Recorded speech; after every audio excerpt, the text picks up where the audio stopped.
Olá, uma boa tarde, um bom dia a todos vocês. Entrando no ar pela Futura FM, o programa HCI Saúde. Como acontece toda quinta-feira, nós temos aqui um encontro com algum especialista do nosso HCI, que tem, esse programa tem sempre, é bom a gente especificar, tem o objetivo de levar informação sobre saúde e bem-estar, sempre com respaldo científico.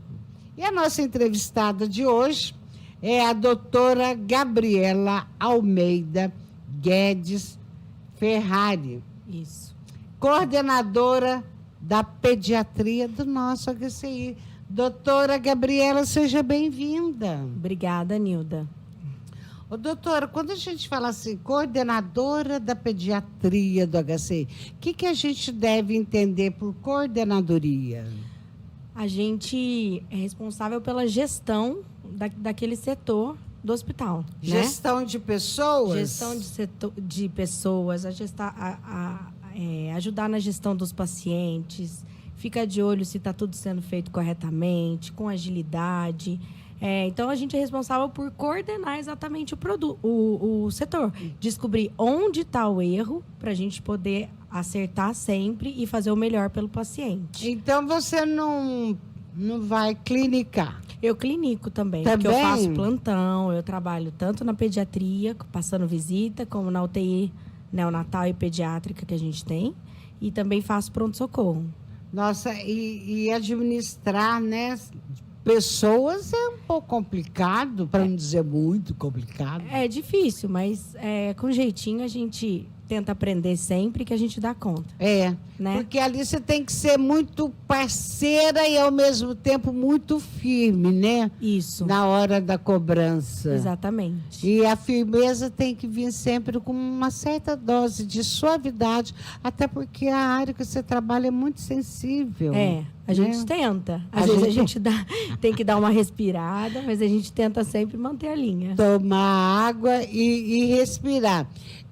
A maioria são mulheres ali, doutora? É que assim, geralmente quando são crianças que internam, os acompanhantes, na maioria, são mulheres. E no setor, trabalhando também, a maioria são mulheres. É muito mais comum pediatra mulher do que pediatra homem, né? Homem.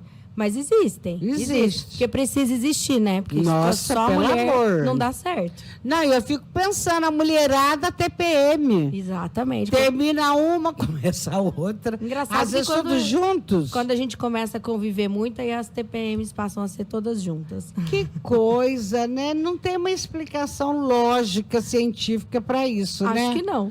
Eu recordo quando eu trabalhava no Senac, era um bando de mulher e ficava todo mundo junto. Falei, gente. São épocas de loucura, mas depois passa. Depois, graças a Deus, né, doutora? Quando falamos em pediatria, doutora Gabriela, o que nós devemos entender? A pediatria é a especialidade médica, né, voltada para o cuidado com a criança. Desde o bebê neonatal lá, que acabou de nascer, até passando por todas as fases de lactente, pré-escolar, escolar, até chegar à fase da adolescência, tá?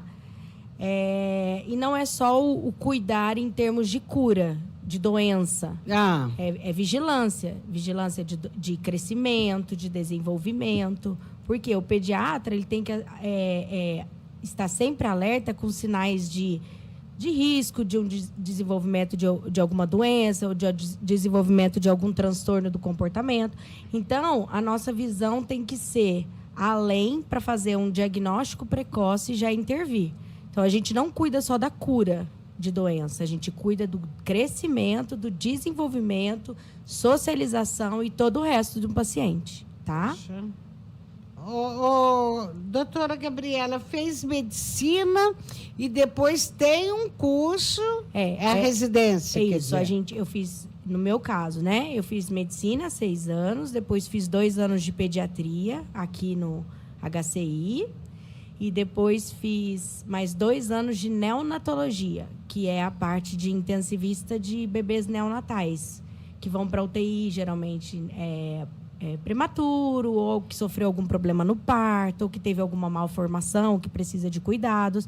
Então, a gente cuida ali daquele início da vida do bebê que nasceu, às vezes, na maioria das vezes, com alguma comorbidade. Ah, tá. Se ele não nasceu com comorbidade, são os primeiros 28 dias de vida da criança. Então, eu fiz uma área de atuação dentro da pediatria, que é a neonatologia. Nossa, isso levou quanto tempo para se formar? São 10 anos de estudo. Meu Deus. E não para nunca, né, doutora Gabriela? Não pode parar, né? Não pode parar, não. Ô, doutora, a pediatria específica, então, para bebê quando nasce? Para todas as fases da infância.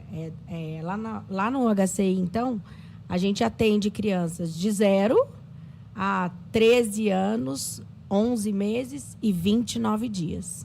Então, até a adolescência a gente atende. Depois ele vira para o adulto, vai para a parte do adulto. Agora vamos esmiuçar um pouquinho. A criança nasce, digamos assim, está tudo certinho com a criança.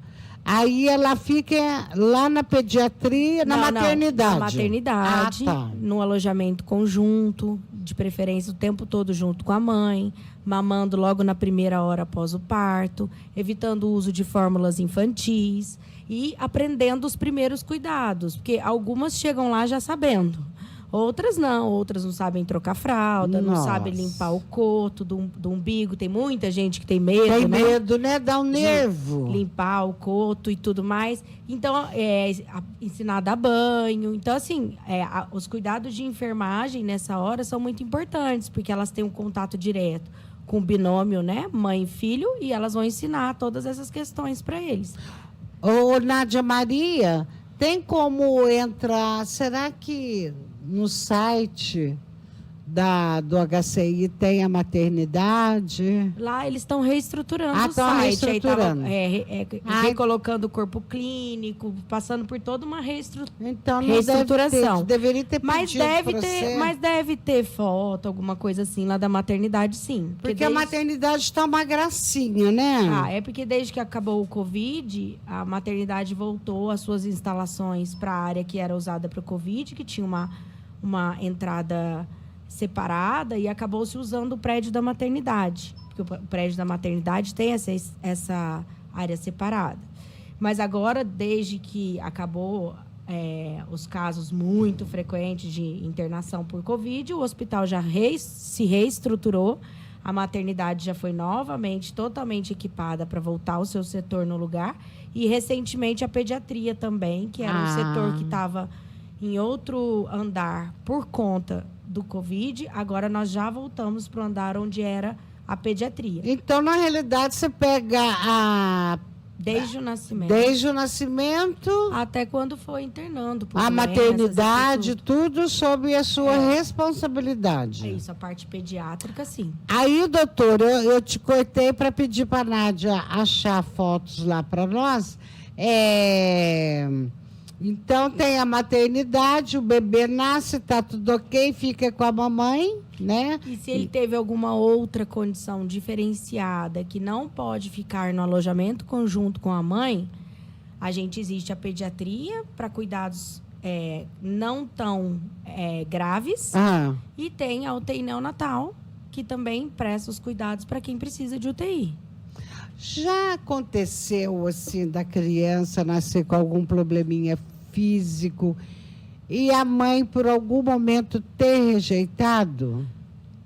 Às vezes, não só por problema físico, Nilda. Tem muitas mães que nascem e optam por não levar o bebê para casa, tá? Não precisa ter problema algum.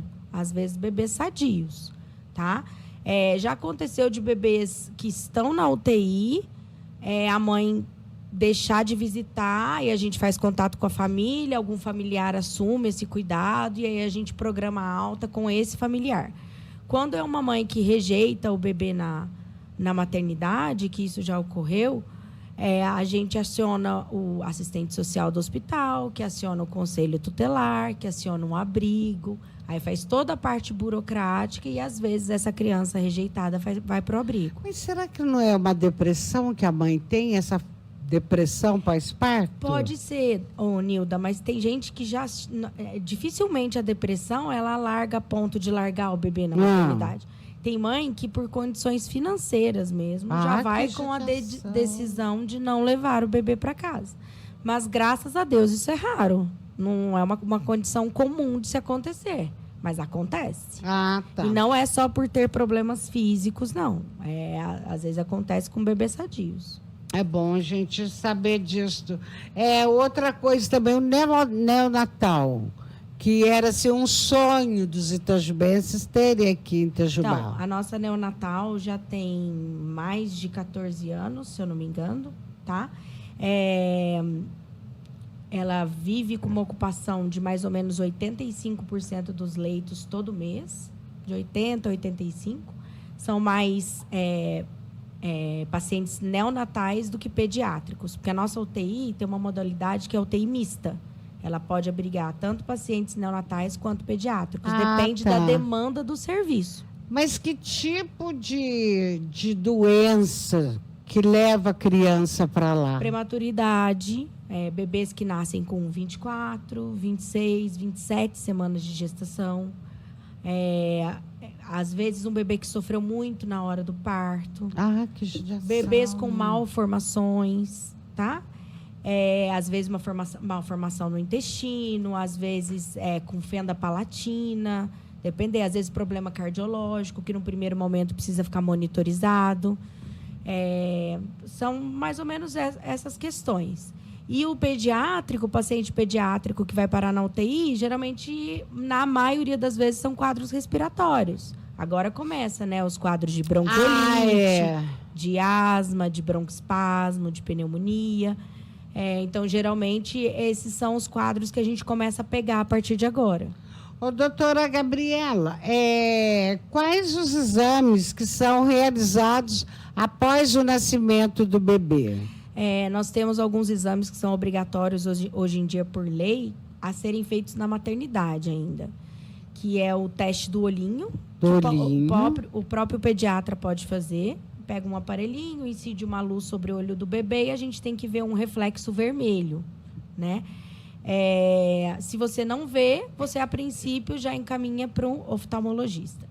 Existe o teste do coraçãozinho, que tem que ser feito após 24 horas de vida e, no máximo, entre 48 a 72 horas após o nascimento, onde o bebê tem que tirar uma nota maior que 95%, tanto no pé quanto na mão.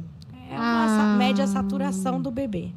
Isso é uma triagem para problemas cardiológicos. Entendi. Então, se o bebê não passar nesse teste, você tem que ligar, entrar em contato com a cardiopediatra para a gente já fazer um eco antes da alta.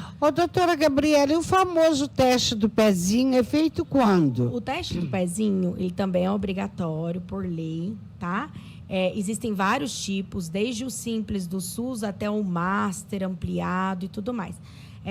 Não existe uma nomenclatura assim. O master são 28 doenças, o ampliado 54. Não, porque cada lugar, cada laboratório, às vezes chama o teste dele de master ou de ampliado. E vai detectar que tipo de doença ali, Todas as doenças, a maioria das doenças que são graves e que, se não diagnosticadas a tempo, o bebê perde tempo de tratamento e qualidade de vida. Mas dá um exemplo para nós dessa doença. Alguns tipos de hemoglobinopatias, que são doenças do sangue. Alguns toxoplasmose congênita, hipotiroidismo congênito. Nossa! Fibrose cística, tá? Alguma falta de algumas enzimas que a gente tem que ter para digestibilidade do leite e tudo mais. Então, assim, são doenças que, se você não diagnostica, o bebê vai só deteriorando, tá? Então, o teste do pezinho também é um dos testes obrigatórios. Agora, faz no hospital? Geralmente, a gente faz a partir do 3º dia de vida. Mas se não faz no hospital, quando está internado, já sai encaminhado para fazer. É na PAI que faz? Não, nos postos de saúde. E os postos de saúde também têm uma busca ativa por bebês que tanto para a parte de vacinação, quanto para a parte de ir atrás dessa mãe que precisa fazer o teste do pezinho. Então, a atenção básica nesse ponto é maravilhosa, porque ela vai realmente atrás das pessoas. Outro exame também que eu ouço falar, o exame do olhinho. O do olhinho é o do reflexo vermelho. Do vermelho. E da orelhinha, doutora? Então, o da orelhinha a gente também deve fazer como uma triagem auditiva neonatal para identificar prováveis perdas auditivas. Meu Deus. Mas ele não necessariamente é obrigatório ser feito dentro da maternidade. Ele tem até mais ou menos 60 dias para ser feito. Mas quanto mais precoce, mais a gente pode agir e melhor ainda dele ser feito. Para ver se a criança é surdinha.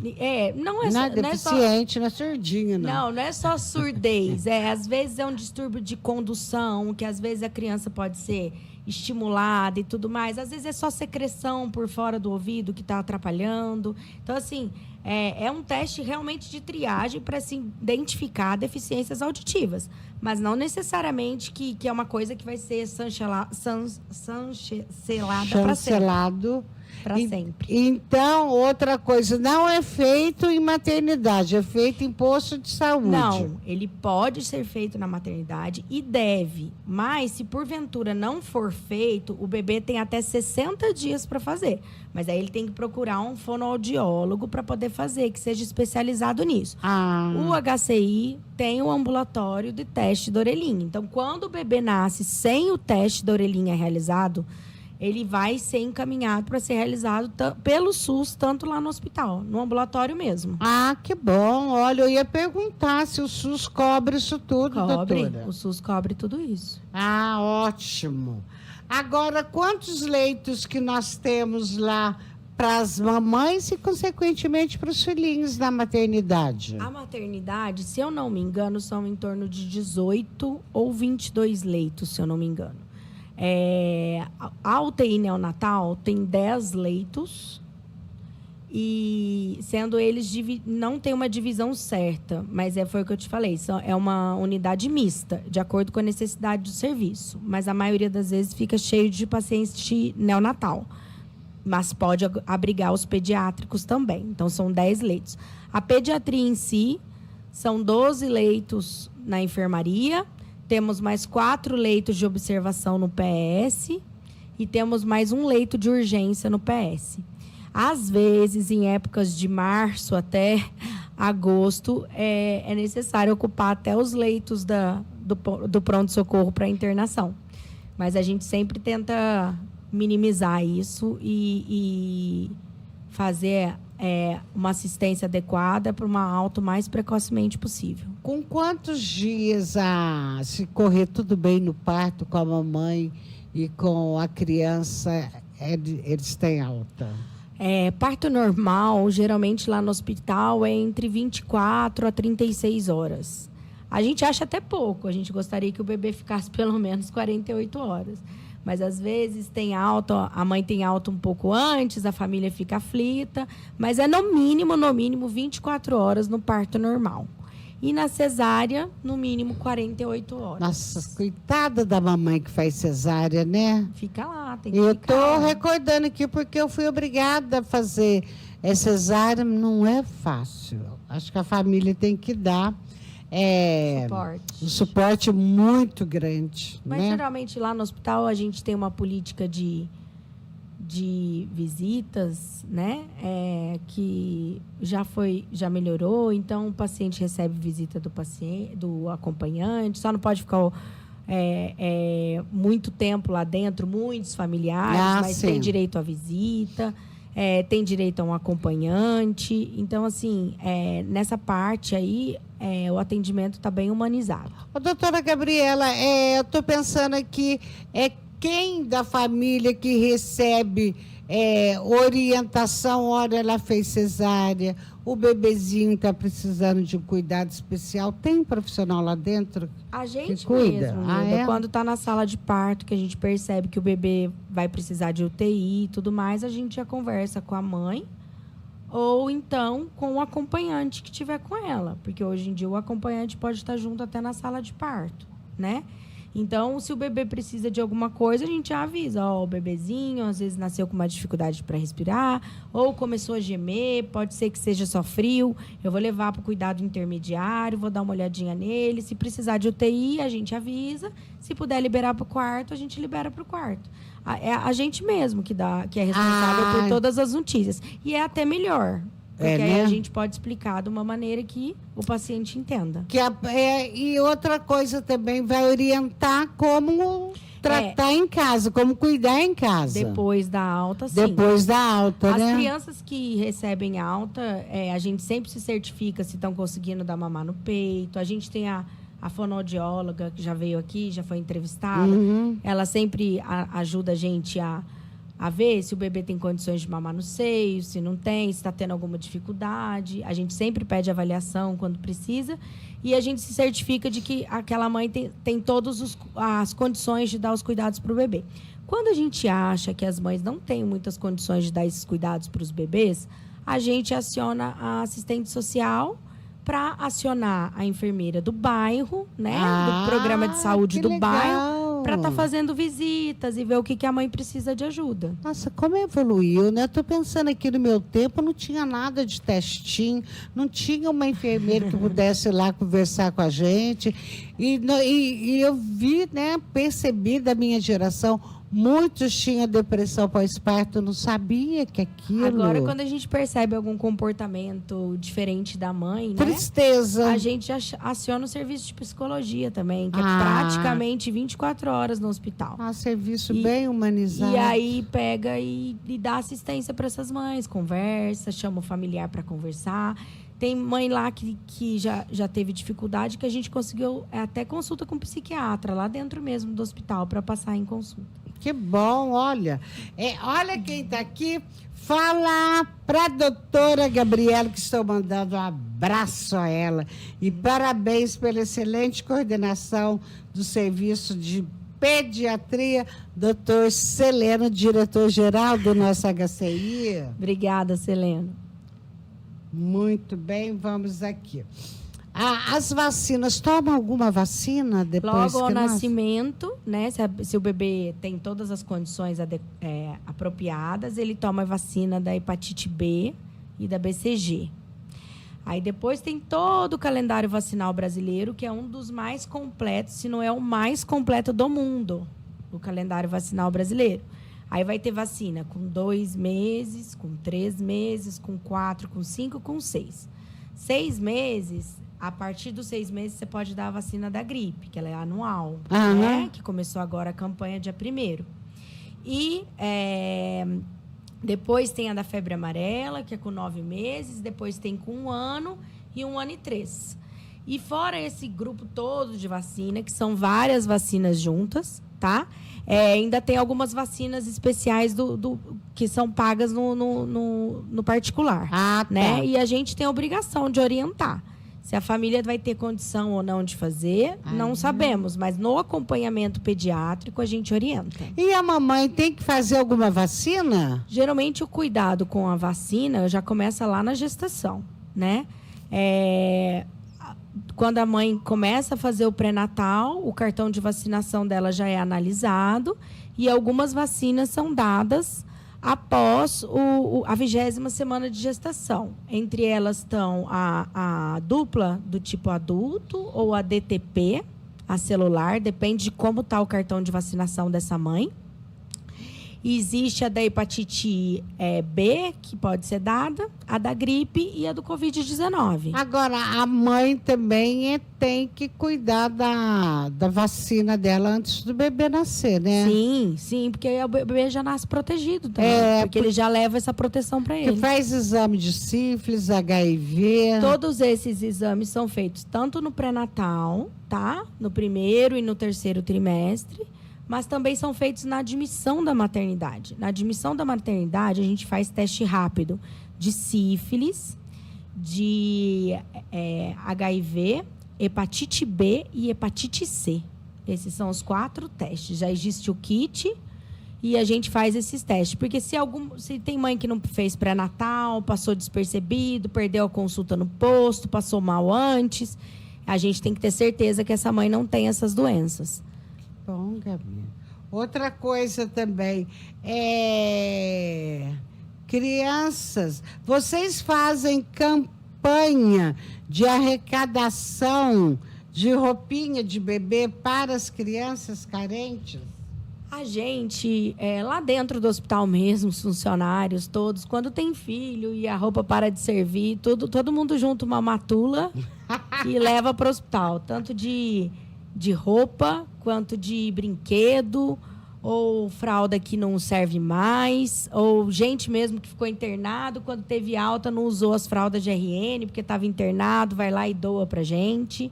A gente aceita doações, sim, de todas as partes. Aí procura qual setor lá para entregar a doação? Pode procurar o setor de assistência social, mas também pode pedir para falar com a enfermeira da pediatria. Mas, geralmente, a porta de entrada de comunicação com a gente é o serviço de assistência social. Uhum. Muito bem. Deixa eu pegar aqui, doutora. Deixa eu só completar o que Pode ficou faltando aqui. Além do teste do pezinho que a gente falou, né? A gente falou do olhinho, falamos do coraçãozinho, que eu falei que faz uma triagem de cardiopatias. E também agora existe o teste da orelhinha, que a gente encaminha, se não é feito na maternidade. E tem o teste da linguinha. Da língua? Isso, da linguinha é um teste que é feito também pela fonoaudióloga. Existe um protocolo de testes aplicados. Quando a criança apresenta alguma dificuldade para mamar ou apresenta a linguinha presa, ela faz alguns testes para ver se tem indicação ou não de tomar alguma intervenção, indicar cortar a linguinha ou não. Judiaira. Tá? Então, isso também existe agora.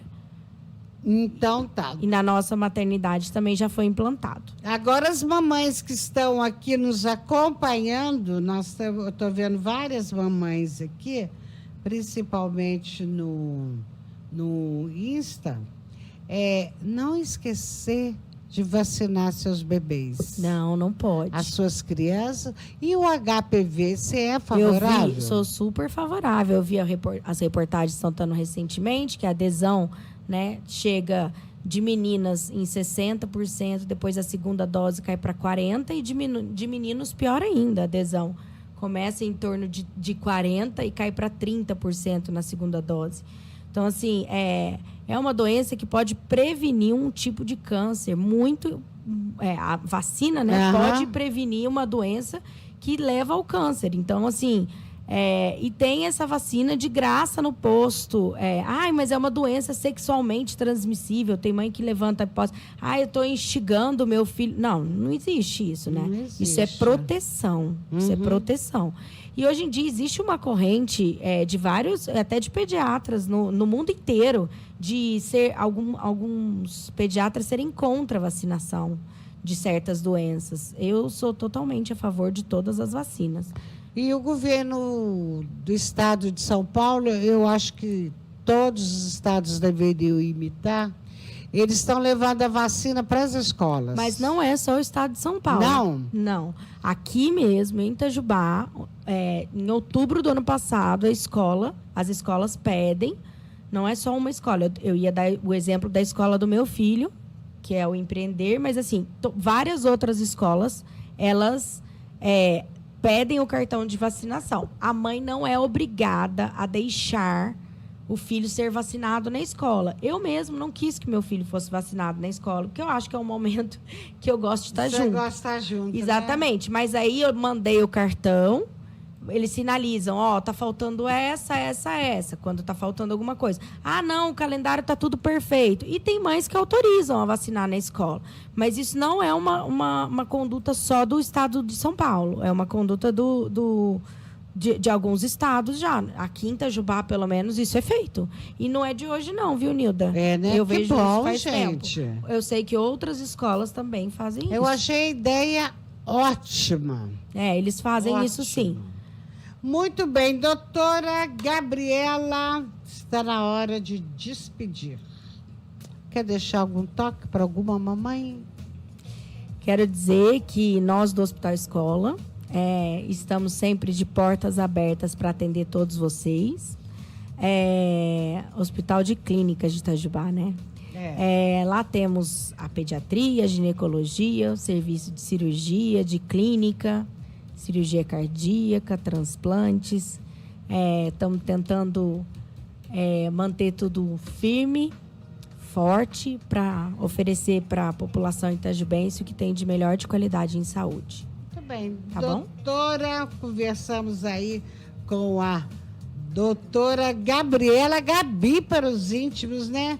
Almeida Guedes Ferrari, coordenadora da pediatria do HCI. O nosso programa volta na próxima quinta-feira, a partir das 11h30. Obrigada, viu, doutora? De nada, muito obrigada. Pode chamar quantas vezes você quiser. Obrigada, viu, Nádia Maria? Um beijo com muito carinho a todos vocês. Um excelente final de semana, claro, com muita saúde. Tchau, tchau. Tchau.